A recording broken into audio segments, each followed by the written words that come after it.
আসসালামু আলাইকুম, নমস্কার, hello to all pigeons lover, welcome to Imran pigeon blog.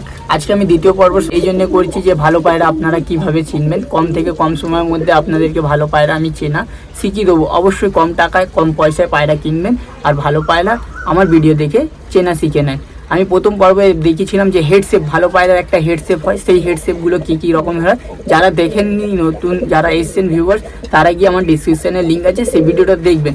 এই ভিডিওতে আমরা কথা বলবো নাক বা চোজ, বাট আপনারা কী রকমের ঠোঁট আর কী রকমের পায়রা প্রেফার করবেন আর কী রকমের নাক হলে সেই পায়রাটা উড়াই কি না জানতে পারবেন। তো চলুন দেরি না করে ভিডিওটা চালু করি। তো বন্ধুরা, তোমাদের জন্য আমি নিজের একটা বাড়ির পায়রা ধরেছি, আমার ঘরের বাচ্চা পায়রা। আমি বাচ্চার থেকে নিয়ে পাঠা অবধি এখন বুড়ো হতে গেল পায়রাটা, এরও বাচ্চা করে ফেলেছি। এটা আমার ঘরের সব থেকে দারুণ পায়রা।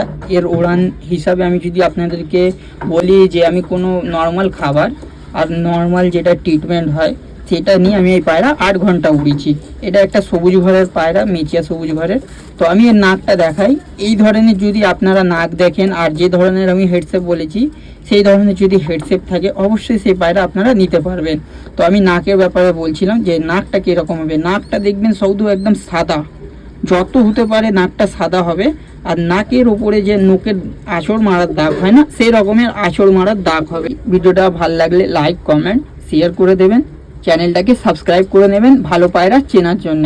তো অনেক কম সময় অনেক ভালোভাবে আপনাদেরকে ভালো পায়রা চেনা শিখিয়ে দেবো।